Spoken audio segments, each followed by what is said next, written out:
right, Luka Nation listeners, welcome back to Luka's Tigers and Wnba, episode 654.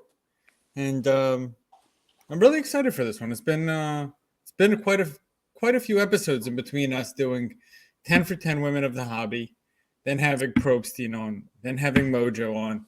We did the fractional report, so it's been a while since Cage and I really chopped it up. So hope you guys enjoy this. And if you didn't get a chance to listen, Manny being Manny, new show, kind of his goofy self, hot takes, banter. Cage even jumped on today. It's on our YouTube channel, so for your viewing pleasure, make sure to check it out. Another announcement, and I'll pass it to Cage after this, is, guys, we're really excited about this. So the white glove service, I've been previewing for a while. Everything that we do, everything that I do, I try to kind of think about what does our audience want and need. So one, I think you guys want to have fun and jokes. I'm not that funny, but we have Cage. And the other time, he's makes fun of me. So there we go. There's that. But you guys also want to make money. Maybe I'm under the illusion, but I think you guys want to have fun with cards and you want to make money. So how do we do that? The way I only know of doing that is buying raw, grading, flipping, and getting that, that snowball I was talking about going. So we're actually dropping our price. Well, this is really kudos to SGC. So met with him today, and for the group submissions for the regular sub, which gets turned around in 2 to 3 weeks, about 14 business days is what they said they're tracking at right now. We're able to bring that to you guys, white glove service, hand delivered to SGC for $25. You heard that right. $25 a card. It's going to be shipped to my P.O. box here in Boca. I'm going to drive it over every single Tuesday. Why Tuesday? I always figure that Monday is when that straggler of the mail comes through. And Tuesday, it gives them basically the full week to do what they need to do. So I'm going to hand deliver to their office every single Tuesday and pick up. So if that's something you're interested in, if you've had cards laying around that you want graded, send them my way. Shoot me an email. I am andrewgoldberg@gmail.com. Send us a DM on Luka Tiger Braun Podcast. Send us a message anywhere that you could find us, and we'll take care of you. I'll send you my P.O. box, and we'll go from there. We charge only after the cards come back from grading, which should be relatively quick. So if you guys want more information, you want to sub 2 cards to SGC, or you want to sub 25, we could handle it. We'll hand deliver every single week. I personally will pick them up from the P.O. box, prep them, put them in card savers, new penny sleeves, hand them over to SGC, pick them up myself. So if you have any questions, anything like that, shoot me an email. I am andrewgoldberg@gmail.com. Shoot us a DM on Instagram or get in touch with us any shape or form. Boom. There you go. Nailed it. I like it. So guys, what you're getting there, if you're sitting there with cards at home, if you're an SGC fan and you've done it before, or if you've never tried them out, think about that: $25 a card, and you get the additional bonus white glove, or it's brought directly there and picked up directly from there. So the turnaround time that we're talking about is even cut down a little bit on both ends with the shipping and stuff like that. So, it should work out in everybody's favor. Quick turnaround on these things.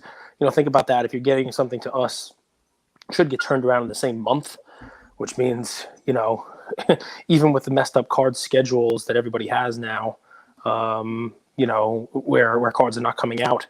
If you got basketball cards, you want to have basketball cards for the playoffs, okay, you can do it. You can kind of still plan it out. Instead of just a crapshoot. So that works out nicely. Yeah, man. So that's good stuff. It's good you settled in Boca. People haven't heard, from us in a bit. And, how's it settling in? Good? People love to hear your story. They heard all about Mexico. How's Florida? They like to hear my story. So this is how crazy Andrew is. I mean, Boca's very wealthy. It's very affluent. And you guys know I'm doing my 75 hard program. So I got lucky, man. I'm posting up. I got a little apartment, nothing crazy. But right across the street from me is a golf course. And every single day, morning and night, I go for a run there, or amongst like these like multi-billion-dollar houses. I'll put it that way. Big houses, 4 garages, 5 garages, Rolls Royce, Bentley. Yeah, and I look around and I do my thing, and I'm like, keep working hard. Good things are coming. I do my thing. Other than that, I haven't had much of an opportunity to explore. It's nice weather though. You know that. Like I'm moody as a person. I can't have the weather dictating my moods. I'm a pretty moody, temperamental person as is. It was cold yesterday, man. It was like 40 degrees. I decided to go into work with no suit jacket on, just a button down, and it was a mistake. It was a bad mistake. For me, I figured it out. It's not the cold that I don't like. It's not the hot that I don't like. I don't like the uncertainty. Like entrepreneurship, running a business, doing anything is so much uncertainty. I don't like the uncertainty of the weather. Well, I mean, down in Florida, you're pretty certain on the weather. You know, it gets real hot in the summertime, but right now it's probably really, really nice. And Bentleys, huh? Lots of Bentleys. We got to get a guest on who knows how to like hotwire them, or get into one. Like Jimmy the door open. Go a little joyriding. I bet these people leave the doors unlocked with the keys in them. You know what I'm saying? Maybe. I do. I definitely do. All right. Well, I mean, listen, we if you haven't listened to the last couple episodes, guys, good stuff. I mean, Rick Probstein talking about shilling is a lot of a lot of fun. I think Jay from Mojo, if he were here, would tell you, don't worry about the Bentleys, don't worry about the 4-car garages. Do your own thing, and stuff will come. There's a song you should. I don't really care because I've been worrying about them since I was a kid. So that's what I've always wanted. Dude, buying your parents like a huge house. Like I picture this. Like they come to visit me, I take them for like a tour drive, and I'm like, we pull into one. Like we drive around the area, and then we pull into like a driveway, long driveway. Like, what are we doing? And I hand them the keys. I'm like, oh, you want to take a tour? There you go. I mean, that's nice. I mean, and I wish you. Yeah, you're definitely allowed to have your dreams. So part of Manny's new show that I was on today is Overreactions. We got a lot of basketball, got a lot of baseball. Garrett Cole didn't even make 2 innings yesterday for the Yankees. Complete failure. I don't know what's going on with that guy. I guess he can't use the spider tack, so now he's just a pedestrian pitcher below league average. Shoot. I have a theory. So, this was an incredible quote, or interview by I think it was Gary Neville on Manchester United, and talking about how what are the problems with the club, and he said the players have become bigger than the manager. And he says if you look at Liverpool, if you look at City, you look at Chelsea, you look at Arsenal, the manager is the culture, and then the players fall in line. And it got me thinking about the Yankees, man, because I feel like the Yankees are a club that's always players over the manager. Yeah. They put up these signings, like, they parade them out. But at the end of the day, you have to find a style and build a culture of winning. It's not one player. It's not Jared Cole who gets the richest pitcher contract ever. It's how do you build a team culture? Yeah, I mean, listen, there's something to be said for that. When the Yankees were winning under Joe Torre, obviously that guy had the respect of the players. Part of it is the homegrown talent. People come up with the organization. They learn that respect instead of coming in and, making a ton more money and doing all that other fun stuff. Boone really hasn't done much to earn anything. It was a surprise hire, and I'd love for them to get rid of him. Same thing with, Brian Cashman as a GM. He hasn't really done much in a very long time. And his contract's up at the end of the year too. So it'll be interesting to see. It's funny. The other end of that spectrum is sort of like LeBron, right? I mean, obviously they got a good GM out there, but maybe the coach. I don't know what you mean by the manager. And they went the other way, right? I mean, coach is gone now. The player is the whole thing. Officially? Yeah, I'm pretty sure they did like a media day after the season ended, and LeBron did his media in the morning, and they hadn't fired him yet. But by the time they put Westbrook out there in the afternoon, I'm pretty sure the coach was done. They did it in a very Lakery way, which was the news broke the day before, and people were interviewing the coach, and he was like, "I haven't heard anything, so I don't know what you're talking about." So, the Lakers issues it's like whose hands shaking with who kind of thing. Like Palinka's the one to blame, but he's so deep in there that you can't fire him. He's Kobe's best friend. He is the guy who's like he is Laker blue. So you're not gonna fire Palinka, and you're not gonna scapegoat LeBron. So you're gonna fire the coach and scapegoat Russ Westbrook. Yeah, I mean that is it seems to be what they've done. All right, so NBA playoffs. We've got two. I find it games in the laughable though books because on 2 seasons ago Westbrook was washed up, and like 3 years ago Melo wasn't even signed. So the two guys that they had, or that they signed as free agents, aren't even like they're not even big players. I know they're big names. So I mean, I think you could hold AD and LeBron accountable. I think you Right. should hold AD accountable for sure. But he's injured, and you can't really blame someone with injuries. Right. I mean, there's always that convenient thing. You know, it seems to be Chris Paul was injured last year, so the Suns have an excuse now. I hope Booker doesn't miss a lot of time. You know, they'll have that excuse. There's always injuries. There's always interesting stuff. But so first one I want to ask you about, because it went 1-1, right? You saw Minnesota come out and handle their business, and then you saw Memphis come back and basically reassert their style of play. What do you think about that series? You think Memphis now has the momentum and they take it, or you think it's going to be back and forth slugfest the whole time? I think it's going to be 6 games. I think Minnesota could pull one more out. Minnesota's all heart, and they do have some talented players, but the Grizz have 10 guys. Like the Grizz have a lot to throw at you, and it was an incredible Taylor Jenkins. He's from the Pop coaching tree. Smart guy. He doesn't get a ton of credit, but dude, playing Xavier Tillman, you brought this up, over Steven Adams. It's not to say Xavier is better than Steven Adams, but everyone could see Cat was torching Steven Adams.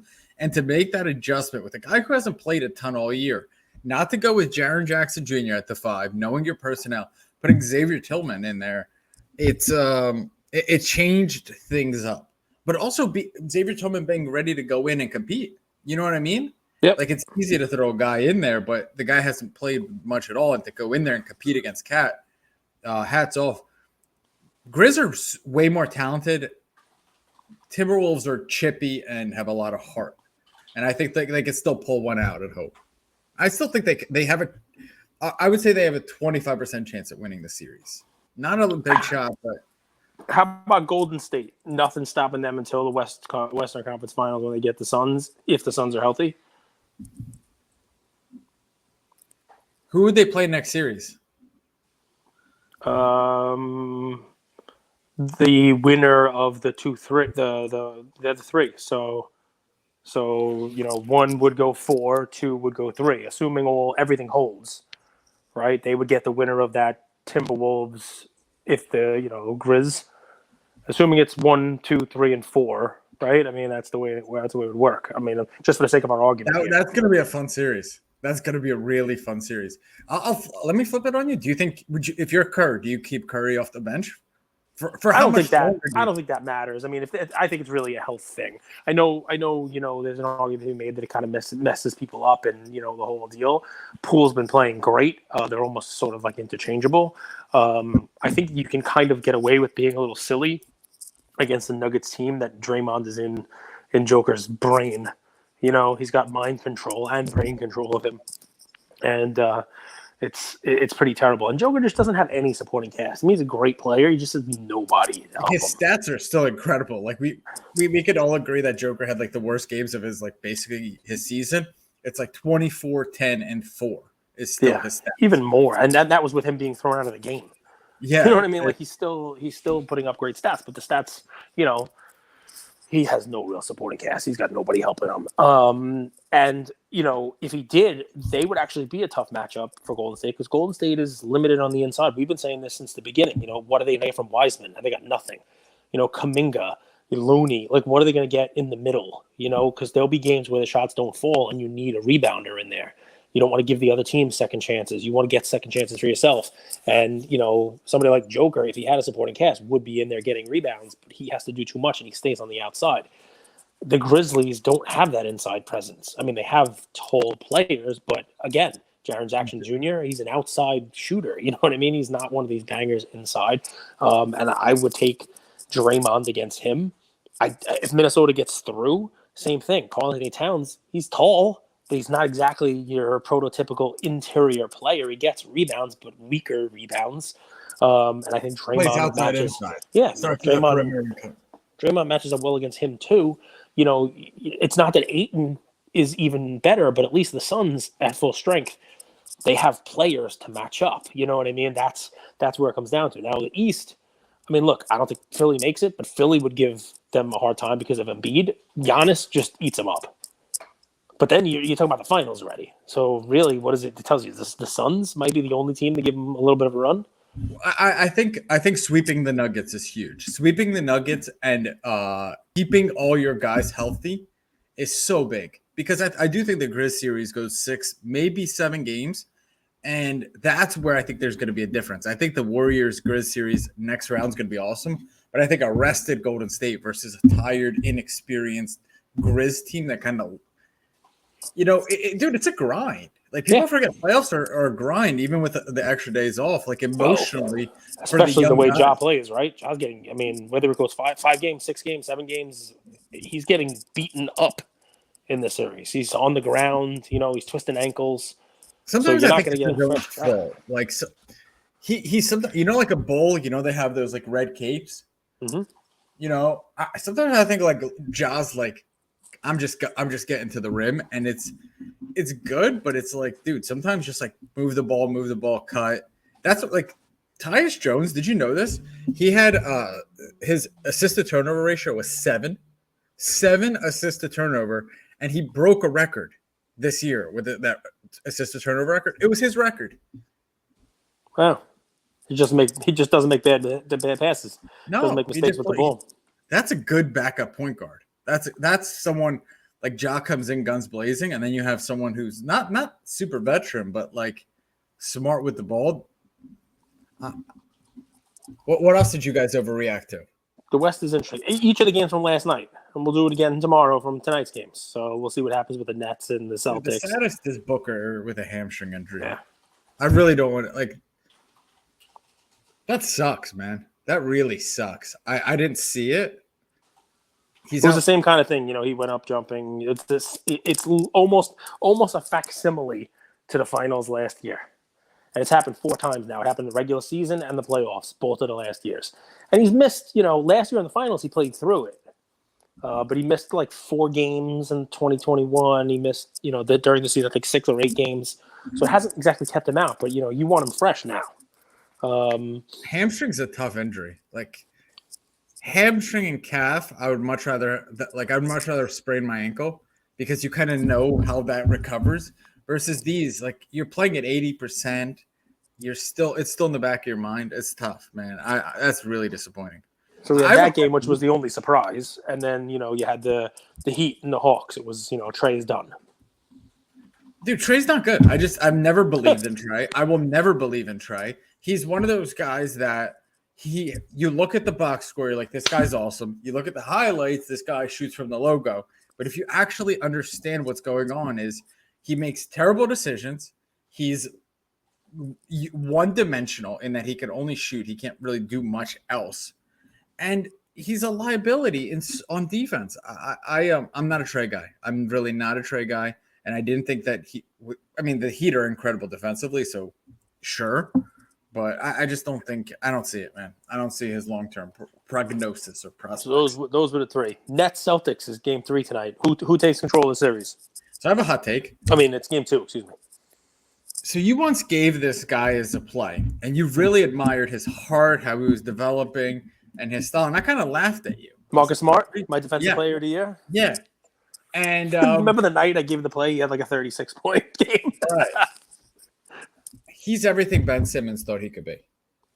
This guy came in, was not a high draft pick, was not a good offensive player by any means, and was not a shooter at all, actually. He was a defensive guy, right? He was a defensive, tough-nosed guy. Yep. Undersized. Everything was going against him. Scrappy. Comes in. First, number 1 overall pick. 7-foot arm span. Point guard passing. And Marcus Smart carved out the exact role that all of social media wants Ben Simmons to do. point guard, run the offense, and play defense. But you got to knock down shots sometimes. And Marcus Smart knocks down shots.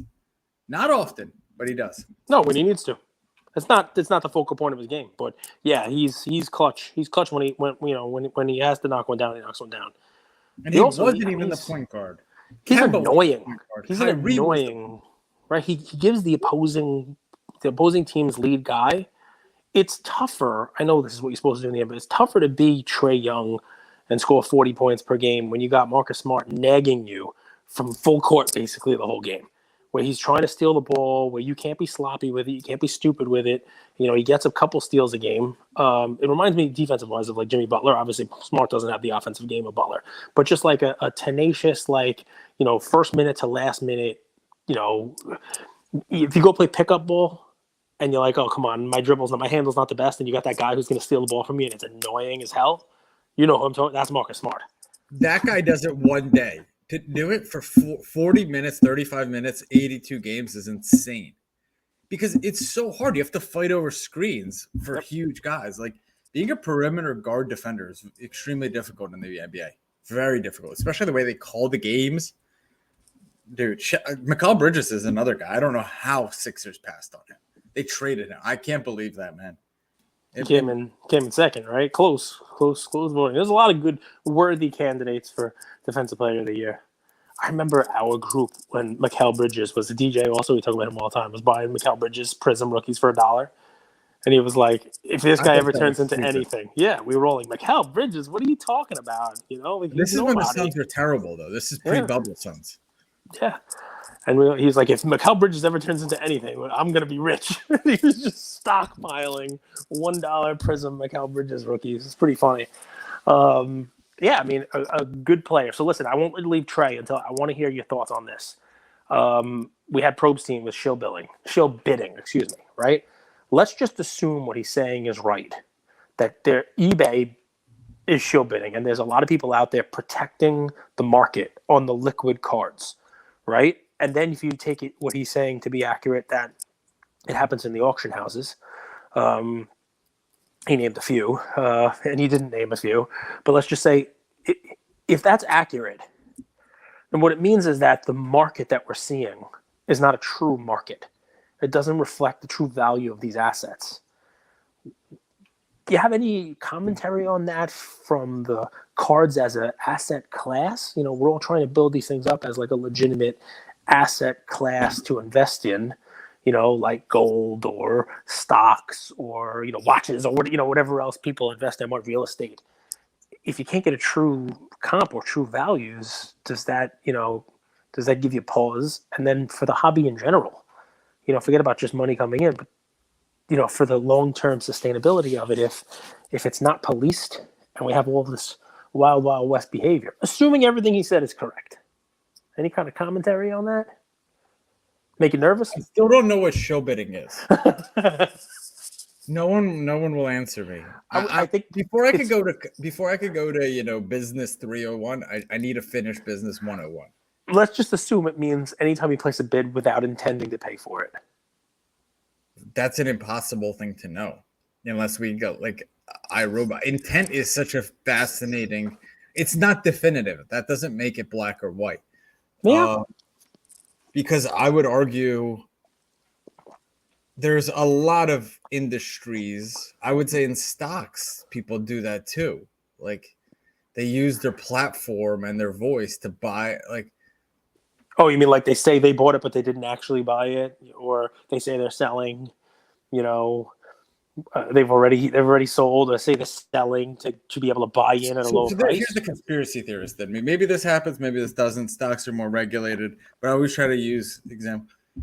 Someone with a big platform says, "I'm buying X of this. I'm a portfolio manager," right?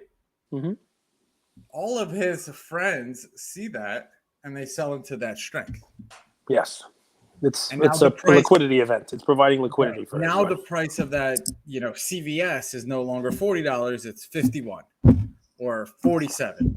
Now, 20-30%, but they have way more shares. They sell into that liquidity event. Sure, they sold for $47, but the true market price is $40, and it's going to come back down to $40. but the guy paid for his comp. He bought it. So is that shilling, right? Because Probstein said if you pay for the comp, even though you don't have intent to buy, that's shill bidding. Yeah. And by the way, I'm not saying I agree with that ethically. I'm trying to understand it still fundamentally. Fun stuff. It's a conversation not a lot of people have. It's a good episode, guys. Go back and listen to that one. So we got basketball. Give me. No one does. It's like parents that want to punish their kids, but their kids don't really know they're doing wrong, and they keep doing that same thing over and over and over again. And like maybe it was just having a conversation of like, hey, it's not that I don't want you to use my car. It's that when you pick up your friends and you leave Chick-fil-A all over the seat, it shows this, and you have can that come here and eat. You can come here to my place and use it and have breakfast. But when you eat all the eggs, go out and buy me more eggs. Is that about right? Cut. No more. Cut. That's it. Buy eggs. Buy me the damn eggs. Buy me the damn eggs. No, but listen. Do you think that there's definitely more shill bidding happening where people could get volume? Like I doubt there's shill bidding in liquid cards, right? Well, that's why when he was saying, there's no shill bids on the Andy Pettitte baseball signed, memorabilia, because those are usually one of a kind auctions. You know what I mean? You're not seeing like, if somebody bids on a Jackie Robinson signed ball. They're not doing it because they have a basement full of them and they're hoping to get the comp up on one so that they can sell the other 100. That's where I think, and that's why the Trae Young market, Trae Young Raw especially, is where he's having the most problems. Is there enough volume of Giannis cards to be showed? I think so. I mean, there's less of that than there are the more modern stuff, so you probably don't see it. The base cards, I mean, you'd have to think that when they were running to $7,000 per PSA 10 and then immediately dropping back down to what, 3?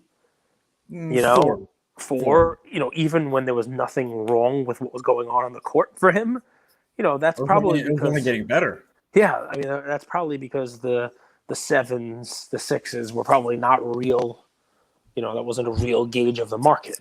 That's kind of what we're talking about. I will say, if we flip not from the negative into like negative bad, like to the what we want to see happen, I think what we all want is that market behave in as fundamental as as close to fundamentals as possible. If a player does well over a sustained period of time, his cards should go up, right? If a player plays poorly over a sustained period of time, his cards should go down. I think that's kind of what we want, right? Like the Jordan Poole market, for example.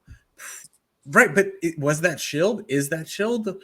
He has played extremely well. Shouldn't his market go up? Yeah, you would think. I mean, there's more to it, though. You know what I mean? Like somebody could do well and no one really cares. You might have to do it for a longer period of time, right? I mean, the pricing is still supply and demand. It's not, it's not fantasy, right? It's, supply, demand, and hype. Yes. Right. So you would hope that demand would be correlated to performance. Like that's the hope. That's what you're trying to say. That supply being what it is, the variable is demand, and you would hope that if somebody has a good performance sustained on the court, on the field, that should cause an increase in demand for that player. And if there's an increase in demand and static supply, that causes price to go up. Pretty straightforward. But it just doesn't always happen that way. That's I think what you're asking. The hope that we want to see is that type of chain. Somebody does well, demand increases, and therefore price increases. Makes sense. It has happened. We should not outliers, right? Like anything like April 2020 to like October 2020, maybe cross those comps off, because I think Tyler Hero is a better prospect now than he was then, right? Yep. He really had a few good games then. Now he's had a sustained, like this guy's good, but his cards are a fraction of what they were in August 2020. Mm-hmm. So I think what you're seeing there is there was more potential for him back then, even though he's doing better now. The potential was for him to be a number one star on a team. He was a starter. He was leading them in scoring every game or every other game for not a long time, but for enough time for people to be like, okay, this guy could really be the real deal. He could be averaging, high 20s and be a starter. Normally, people don't like to invest in the sixth man, no matter how good they are. I mean, Lou Williams never really got a lot of play. 20 points a game this season, 21 points a game in 32 minutes on 40% three-point shooting. One of the early conversations you and I had about cardboard relevance versus actual relevance when you're building a team, you were talking about the, singing the praises of Montrezl Harrell. And you said how Trez is somebody you want on your team, somebody who does all the dirty work, somebody who puts up great numbers, somebody who should be a perennial, sixth man of the year. He's exciting too, kind of. He's an exciting guy, he's got a lot of stuff going on. But yet, I don't know a single person who ever goes to a card show saying, I'm here looking for Montrezl Harrell cards. That's the difference. Once you fall into that role, people don't go for the sixth man. That team is interesting. That team is one or two spots away. So Montrezl now plays for the Hornets. The Hornets, one big man, one veteran guy. Oladipo would look really good there. If Oladipo still has any legs. Let's see how they, how they piece it together and hold it together, right? Because, the guys will be coming off their contract stuff. LaMelo won't be there that much longer, unless they re-sign him. And, there's a lot of guys. Bridges, let's see if Bridges stays. He's a year ahead of those guys. PJ Washington, I think it's a waste. They can let him go. Sorry, Kentucky fans. The only noteworthy thing on Charlotte is, be careful buying jersey number 2 LaMelo cards because he's switching his jersey next year, allegedly. He gets his head out of his butt and puts the recommendation in on time, the requisite forms. Malik Monk was number 1 when he came in the league. That's why he won number 2. He likes number 1, but he didn't get the paperwork in time this year. So he kept number 2, but he has kind of said he's not going to be wearing number 2 anymore. He wants him and Edwards are going to be both number 1. Is Edwards? Yep. One? Edwards is 1. Yep. That's a shame from card perspective. Everybody likes number 1 already. You like to have number 1 and jersey number. So there's twice as many cards to go after. If the guy's number 1, you lose that. Dude, Same thing I with only 0. think NFT digital collectible people care about that stuff. Yeah, not as much. 1 sells. The number 1 does sell. The one jersey, number. The one, yeah, like 1 out of 25. 1 of 1, 1 of 10, 1 of 25. Yeah, number 1, like the first one sells. But like single digits, not as much. You know what I mean? Like in Top Shot, people were like, "Oh, single digits, those are huge." Not so much in like Panini Digital, that kind of stuff. Jersey number matters. Jersey number matters. Dude, I'll give you a little twist on cards that I never actually thought. You'll tell me what you think. It's flipped my whole perspective. So I was listening to Impulsive, the episode with Jorge Masvidal. Masvidal was late, so they were chopping. And Logan Paul talked about Liquid Marketplace and how they just released it. It went really great. He bought 10,000 shares of 2 different items. You guys could listen to it. But it was funny to them, to these guys, right? This is like the bellwether of our millennial and Gen Z generation, right? Mm-hmm. They think that sports cards are safe and NFTs are the risky assets. I mean, I think that's probably true. And they think parking their money in like a poke in a Zard is actually like what it would be the equivalent of buying a CD. Do you remember CDs? Mm-hmm. Like the CDs, for all you guys listening, was back in the day, banks would give you like 8% or 5% on your money for just keeping it in a CD, but you couldn't access it. Yep. Right? Something like that. But it was a good, decent return for very low risk. It was kind of the concept. Yeah, no risk. But you couldn't touch your money. These guys think that, wait, I could go into like NFTs is where they kind of go gamble. And then cards are where they park their money. Thoughts? I mean, it's interesting. They, for gambling, they could also just break if they were all staying sports cards. But they're differentiating. NFTs are penny stocks. Yeah, I mean they're doing a little differentiating, which is fun. They're diversifying the portfolio. I'll put a little NFTs. Can't be all cards because eventually they're going to want to have NFTs on the liquid marketplace if they're not already there. They do CryptoPunks. You bought 10K of CryptoPunks. So they can't just say go put all your money in cards. They have to say they're putting their money in all these things because they're talking about the marketplace that they make money on. Right. But the sentiment was that cards are the safe asset. Is that just taken out of context anecdotally? No. Or do you think they actually could have become this? Like maybe we view them because of our community, because of this has been around. It depends on what they mean by years. Cards, right? So I mean, if you talk about Charizard and like the high end cards that he's investing in, sure. I mean, cards have been around for a long time. NFTs have been around for a couple of years. So that is obviously, by way of just their pedigree, their track record. Cards would tell you, like if you invest in, I mean, PWCC's had an index way before the word index was cool and used by everybody else, but they had, their PWCC index of cards, for a long time. And it's obviously it's high end, Mickey Mantle, blah, blah, blah. And you can see it is a slow and steady burn, it just goes right up over time. There's no, lengthy period of time where it goes down. It is relatively safe if you're buying. Yeah. Oh, yeah. That's great. I mean, in any 12-month period, you could find that. But if you stretch out that chart enough, you'll think about it. The houses I run by, right? Like those are also investments for people, right? But you have maintenance, you have landscaping, you have leaks, you have taxes, you have homeowners, you have money to like the area to upkeep it. Here you just have a card. It sits at a vault. You can actually take collateral under it, but it has no that's it. You don't have any overhead. Yep. Yeah. It is more of a passive, investment, right? You don't have to do anything with it like a home. It's more like stocks. You own a stock. You don't have to do anything with it. You just own the stock. And it goes up, it goes down. I'm curious if you compared, and we have a lot of smart people out there, like to compare like the PWCC index or like, a Fortune 500 index of cards versus the Fortune 500 index of stocks. Which performed better over the last 50 years? I'd be fascinated to know. I think cards. Yeah?